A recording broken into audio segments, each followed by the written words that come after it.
سلام عزیزای دلم، توی این آموزش ما میخوایم که این گل پولکی رو با هم دیگه درستش بکنیم. مرکز گلم رو من از پرچم استفاده کردم پشت کار. به این صورت گلبرگا کاملا انعطاف پذیره و کاملا مناسب کار روی لباس هستش.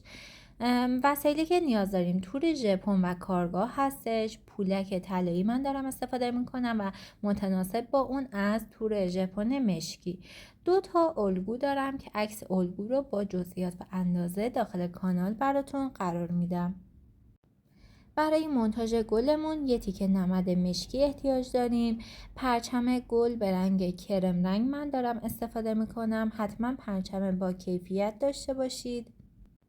برای حالت دهی سیمامون سیمچین و گردکن نیاز داریم. من از سیم سایز 4 استفاده میکنم. برای این گل سایز 4 کاملا جوابگوه. نخ قرقره همرنگ پولکم استفاده میکنم، سوزن رویال و خب پولک 5 میله به رنگ طلایی. یه بار دیگه گل از نزدیک ببینید تا بریم برای شروع آموزش. اگه سیم مشکی استفاده کنید متناسب با رنگ گلتون خیلی بهتره، ولی خب در کل میمونه پشت کار، دیده نمیشه و باید این گل چون توی تعداد زیاد معمولا دوخته میشه صرفه زمانی و اقتصادی داشته باشه و ما پشت گل برگا رو آستر کشی نمی کنیم، به همین شیوه ازشون استفاده میکنیم. خب دوستان، من برای این گل از 2 سایز گلبرگ استفاده میکنم. گلبرگای ردیف اول یه نیم سانت حدوداً بزرگتر هستن و اگه دقت کنید قسمت پایین این کار حدود 2 سانته و این یکی گلبرگم 1 سانته و از گلبرگ سمت چپ 5 تا، از گلبرگ سمت راست ما 3 تا نیاز داریم. از تور ژپن استفاده کردم. تور ژپن یه تور کاملا محکم و آهارداره، به هیچ عنوان کش نمیاد. یه بافت فوق‌العاده منسجم و محکمی داره. حتما از تور ژپن استفاده بکنید. داخل کارگاه انداختم، از اطراف کاملا کشیدم، چک کردم که در وضعیت کشیده باشه. بعد شروع کردم به انتقال الگوهام روی تونم به وسیله این خودکارای ژله‌ای. انتقالشون هم که خیلی راحته. فقط من یه نکته رو بهتون میخوام اینجا بگم که بتونید دوخت بهتری داشته باشید. ببینید دوستان، خود تور ژپن بافتش یه طوریه که یه خطوط عمودی داره. سعی کنید این خطوط در راستای مرکز کارگاهتون باشه و الگوی گلبرگاتون هم در راستای این خطوط باشه. اینجوری شما موقع دوخت پولکتون به خاطر این خطایی که وجود داره میتونید به عنوان راهنما استفاده کنید و دوخت منظم تری داشته باشید. به هر حال شما الگو رو به این صورت روی تورتون قرار میدید و به راحتی دورش رو میکشید. حالا از خودکار حرارتی یا حتی روی تور ژپن سفید از مداد هم میتونید برای انتقال طرحتون استفاده بکنید.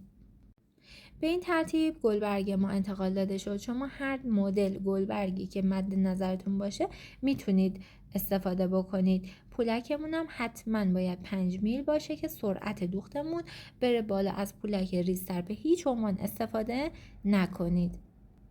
به طور کلی هم که تور ژپن فقط رنگ سفید و مشکی داره، متناسب با رنگ پولکتون میتونید تورتون رو انتخاب کنید.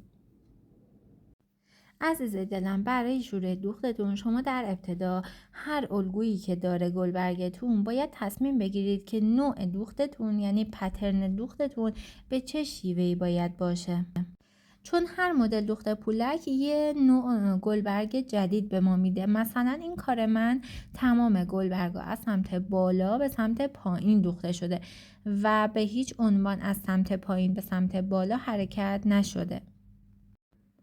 شیوه های مختلفی هم برای دوخت گلبرگ وجود داره. من اگه بخوام اینجا به شما نشون بدم که من به چه صورت دوخت پولک ها انجام دادم، میام اینجا روی این گلبرگ براتون خطوطی که دوختم رو میکشم.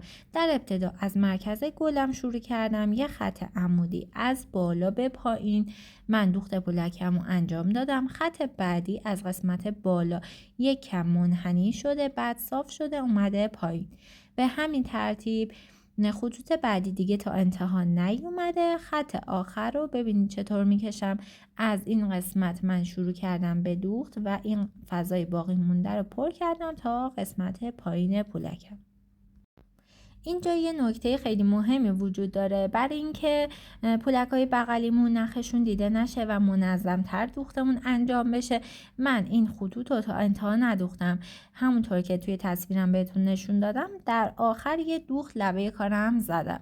مثلا من اگه بیام پولکامو به این شیوه دوختشون رو انجام بدم، گلبرگ من کلا اصلا شکلش عوض میشه. پس بنابراین اول با توجه به الگوتون تصمیم بگیرید که با چه روشی میخواید پولک‌ها رو روی کارتون بدوزید. دیگه روش انتخاب نوع دوخت پولکتون به عهده خودتون هست. اگه میتونید چشمی بدوزید، اگه نمیتونید میتونید با خودکار حالا حرارتی یا ژله‌ای روی گلبرگاتون تک تک نوع دوختتون رو مشخص کنید تا بتونید همه رو یک شکل در بیارید. خب دوستان ببینید، برای شروع کارم من باید از وسط گلبرگ هم شروع کنم. در ابتدا یک کوک میزنم که گره من درگیر بشه و خارج نشه از تورم. به فاصله 2 میلیمتری از این قسمت سوزنم رو خارج میکنم. یه دونه پولک میندازم و میام 2 میل پایین تر سوزن رو میبرم داخل کارم. به این ترتیب جهت پولکم هم درستش میکنم. همیشه اولین پولک رو یادتون باشه که باید برگردونید. برای پولک بعدی حدوداً 3-4 میل پایین تر سوزن رو خارج میکنم، پولک رو میندازم و دقیقاً سوزن من لب به لب پولک قبلی که دوختم وارد کار میشه. ما توی این گلبرگ چون تعداد زیادی باید بدوزیم، اصلا نیاز نداریم که خیلی پولکامون فشرده باشه. با یه فاصله نسبی در حدی که اون سوراخ وسط پولک ها حتی دیده بشه دوخت رو انجام میدیم. از نخ همرنگ استفاده میکنیم چون یه مقدار یه جاهایی نخمون دیده میشه تو ذوق نزنه و به همین ترتیب کار رو ادامه میدیم. بعد از اینکه خط وسط گلبرگم رو دوختم، طبق این طرحی که کشیده بودم یه قسمت انحنا و بعد از اون به صورت صاف میام پایین. اینجا یه نکته رو میخوام بهتون بگم. آخرین پولکی که میدوزید قسمت پایین گلبرگتون از این خطی که کشیدید به هیچ عنوان نباید بیرون بزنه، چون بعداً توی دوربری کار ممکنه که نخ پایین رو شما بچینید. پس بنابراین آخرین پولک رو دقیقاً من سوزنم رو از روی خطی که کشیدم خارج میکنم. حالا برای دوخت ردیف بعدی به هیچ عنوان از پایین به سمت بالا حرکت نمیکنم. میام سوزنم رو یه دونه کوک میزنم، نخم رو میرسونم به بالای کارم، یعنی دقیقاً این قسمت و از اینجا شروع میکنم. یه فاصله هم از خط الگوم داره، من روی خط سوزن رو خارج نکردم. حالا دوباره از این قسمت پولک رو میندازم و به صورت یک کم منحنی 2-3 تا پولک رو من اینجا منحنی میدوزم. بعد از اون به صورت صاف به سمت پایین حرکت میکنم. اگه براتون سخت بود حتما خط بکشید و دقت کنید ردیف بعدی با اون ردیف قبلی که دوختم هم حدود 1 میل فاصله داره و من خیلی فشرده پولکامو نمیدوزم.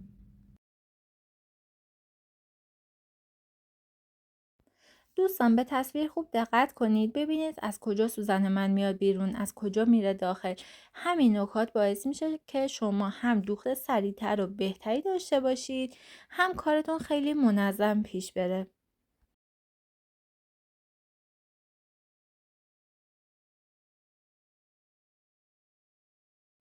همونطوری که بهتون گفتم با ردیف قبلی هم یه فاصله 1 میلیمتری حدوداً باید داشته باشیم.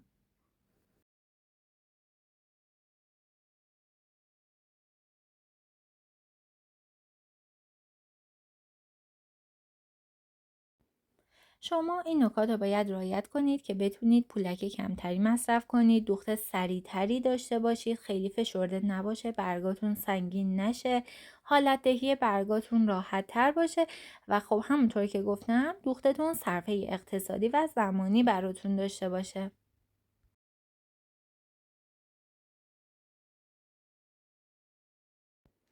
چون که ما از این گلبرگ باید 8 تا کار کنیم. خب 8 تا گلبرگ باید بدوزیم، سیمکشی دورش رو انجام بدیم، مونتاژش رو انجام بدیم. همه این کارا زمان بره. با سریعترین متد باید این پولک ها رو به منظم ترین شکل ممکن و زیباترین شکل بدوزیم. در نهایت لبه کارم دوخت ما. ببینید این خطوط به این صورت تا انتهای کار نمیاد. اینو خیلی دقت کنید. حدود 2 میل مونده به خط کناری من دوختم رو قطع میکنم و میرم ردیف بعدی رو میدوزم. در نهایت ردیف آخر از اینجا شروع میشه و این لبه دقیقا دوخت ما انجام میشه تا انتهای کارمون. اینجوری خیلی گلبرگای ظریفتر و خوشگلتر و منظمتری داریم. اینجا هم که براتون الگو رو کشیده بودم بهتون گفتم ردیف آخر من موازی با خط کنار گلبرگم دوخته میشه. توی این قسمت من میخوام این لبه‌ای که بهتون توضیح دادم حتما باید به این صورت خالی بمونه و در نهایت ما یک ردیف دوخت تا انجام بدیم و با سرعت بالا براتون نشون بدم تا دقیقاً متوجه توضیحات من بشید. سرعت فیلم رو براتون حسابی بردم بالا که کسل کننده نباشه. ببینید این فضایی که یه مقدار حتی کج و کلم هست دقیقاً با یک ردیف دوخت پولک به این ترتیب کاملا پوشش داده میشه. اینجوری دیگه لبه کارم نخ دیده نمیشه. تا انتها به همین صورت دوختمون رو انجام میدیم. آخرین دونه پولک هم روی خطمون دوختش رو به این ترتیب انجام میدیم. قسمت روبروی گلبرگم دوختش دقیقاً مثل همین بخشه. به همین صورت دوخته ردیفی و در آخر این دوخت رو انجام میدیم.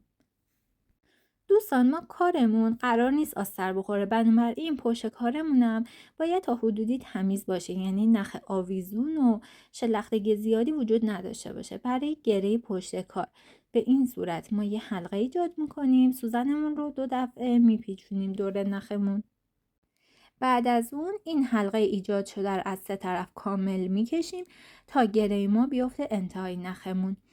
2 تا 3 بار کافی هستش گره بزنیم. بعد از اون میایم برای اینکه نخمون آویزون نباشه از کارمون به این ترتیب از بین پولک و تور ردش میکنیم و نخمون رو از انتهای کارمون میپیچیم. بریم سراغ دوربری و مونتاژ کارمون. بعد از اینکه تمام گلبرگا به این صورت پولک دوزیشون تکمیل شد، حالا باید بریم سراغ دوربری کارمون.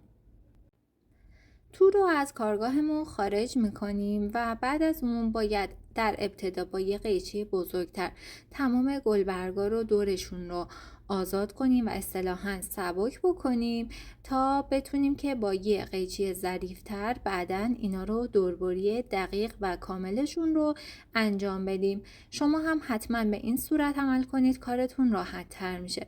توی این مرحله با یه قیچی که کاملا تیز هست و برش کاملی داره تا نوک قیچی میایم دوربریشو انجام میدیم.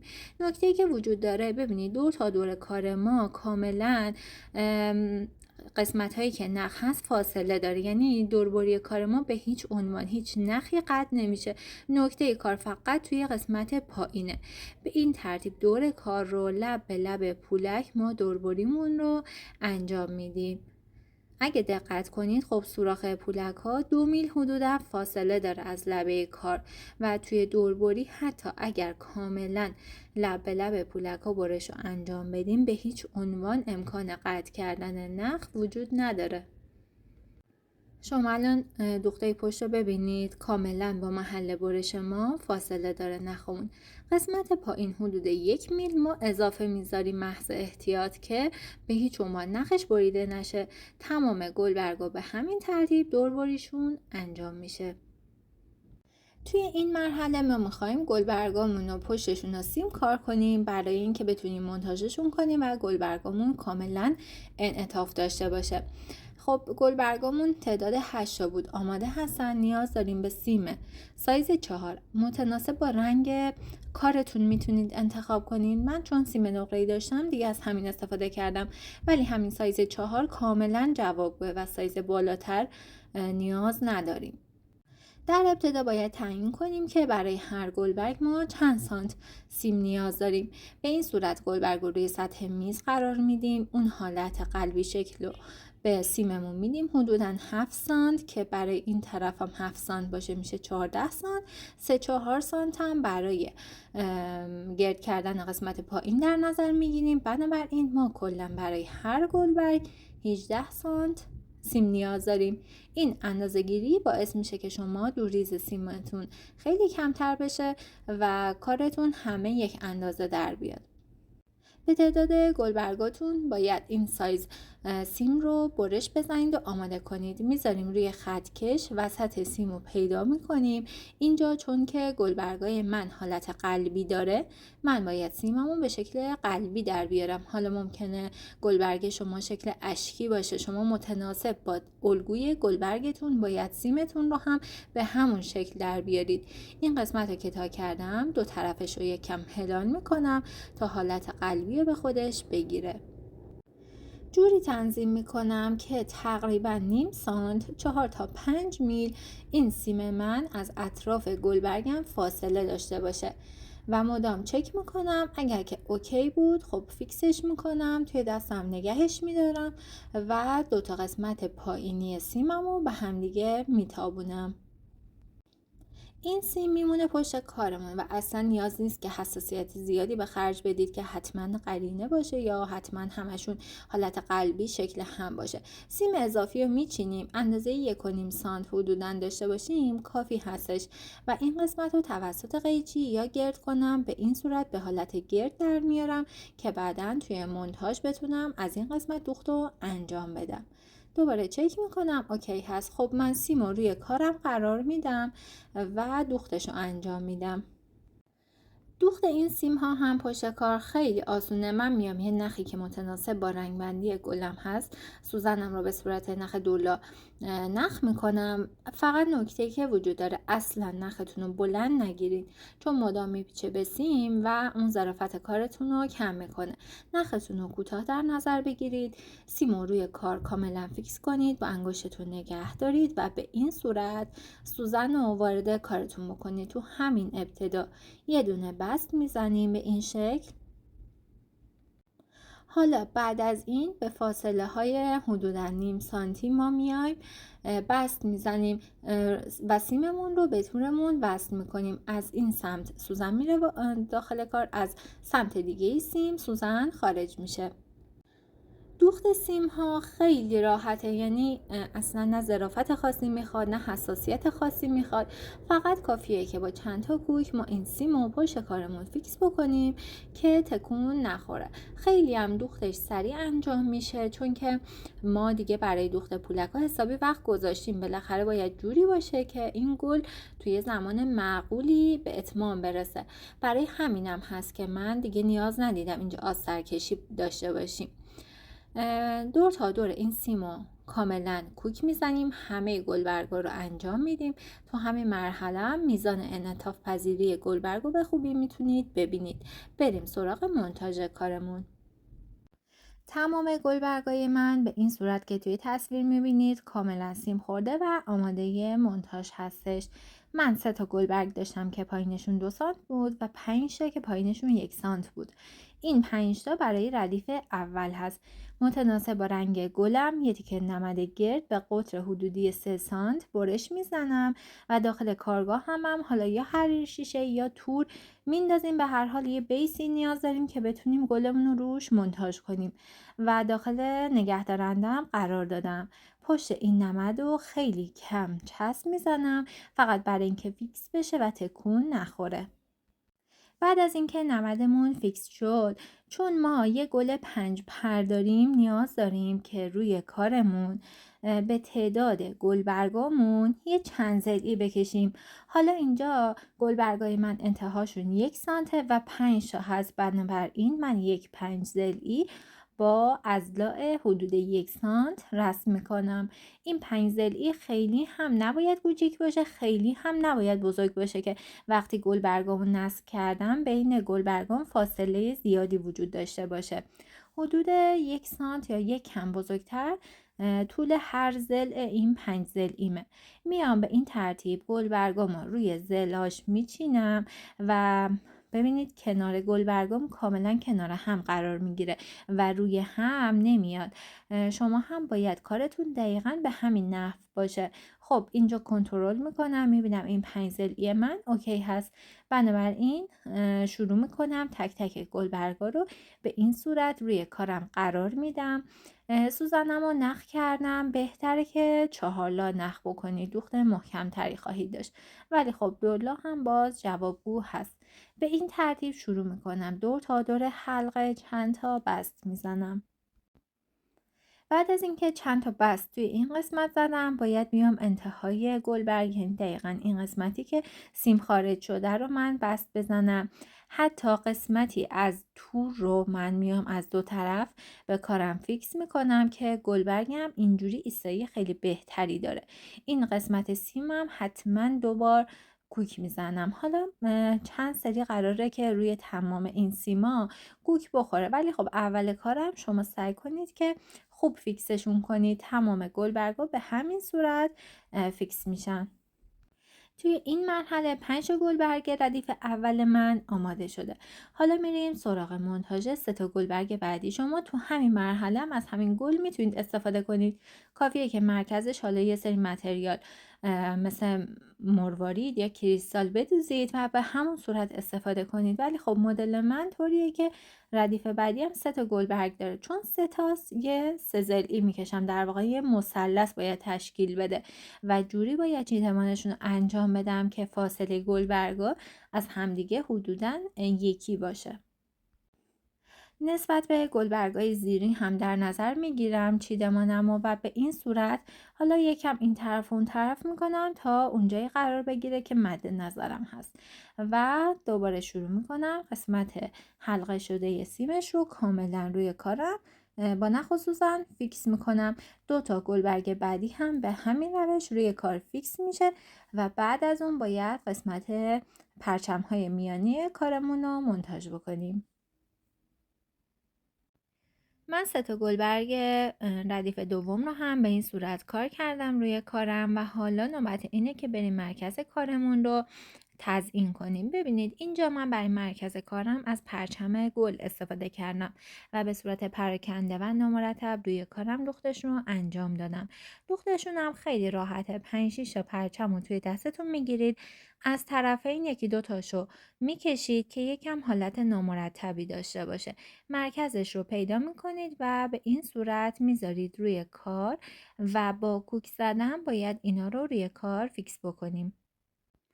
به این ترتیب که قرارشون دادیم حالا میایم به راحتی کوک میزنیم و اینا رو کاملا روی کار فیکس میکنیم. سعی میکنیم موقع کوک زدن به طرفین بکشونیمشون و اون حالت نامرتب بودن رو بهشون بدیم که کارمون خیلی زیباتر میشه.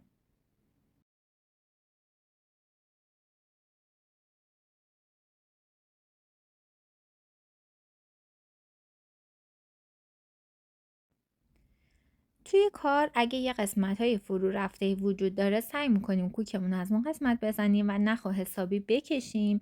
همین کشیدگی نخ باعث میشه که این پرچم‌ها یکم حالت ایستاده‌تر به خودشون بگیرن. مجدد یه تعداد پرچم گل رو بر می‌داریم. رنگ پرچمتون هم میتونه که کاملا متضاد باشه با گلتون که خیلی خودشون نشون بده، یا حتی میتونه همرنگ گلتون باشه. اگر که پرچم رنگ مد نظرتون پیدا نکردید میتونید پرچم‌های سفید بگیرید با رنگ اکریلیک یا رنگ پارچه حتی خودتون رنگ کنید. به این ترتیب توی جهت‌های مختلف قرارشون میدیم و کوک میزنیم روی سطح کارمون. شما به جای دوخت پرچم میتونید از انواع منجوق و کریستال یا هر متریال دیگه که دوست داشتید هم استفاده بکنید. در نهایت مقدار پرچمی که دوست داشتم و روی کارم دوختم و کارم به اتمام رسیده. حالا موقع اینه که کار رو از کارگاه جدا کنیم و دوربریش رو انجام بدیم و به گلبرگ هامون هر حالتی که دوست داریم رو بدیم. به این صورت کار رو خارج میکنیم، این تور یا حالا هری رو پشت کار جمع میکنیم و به این صورت با قیچی به راحتی میچینیم. بعد از اون برای تمیزی کار این تورای اضافی رو هم توصیه میکنم که بچینید. اگه دوست داشتید کار رو برای مشتریتون ارسال کنید که خودشون نصب کنه، بهتره یه نمد دیگرم پشتش بچسبونید، کار تمیزتر باشه. چسبم فقط لبه هاش بزنید که قابل دوخت باشه روی لباس. حتی میتونید سنجاق هم بزنید پشت کار تا با سنجاق به لباس وصل بشه. پرچما رو توی مرکز کار کاملا جمع میکنیم، به هم نزدیک میکنیم و یه پیچ اینجوری که بهشون بدیم اینا یکم حالت ایستاده به خودشون میگیرن. حالت دهی گلبرگا هم کاملا سلیقه‌ای هستش. به هر نوع و روشی که دوست دارید میتونید حالت بدید. حتی میتونید فقط قسمت وسطش رو حالت بدید و ردیف پایینی کاملا صاف باشه، یا حتی کل گلبرگا فقط حالت فلت داشته باشه. این کاملا سلیقه‌ای هست که من همه رو به سمت بیرون به این صورت حالت دادم.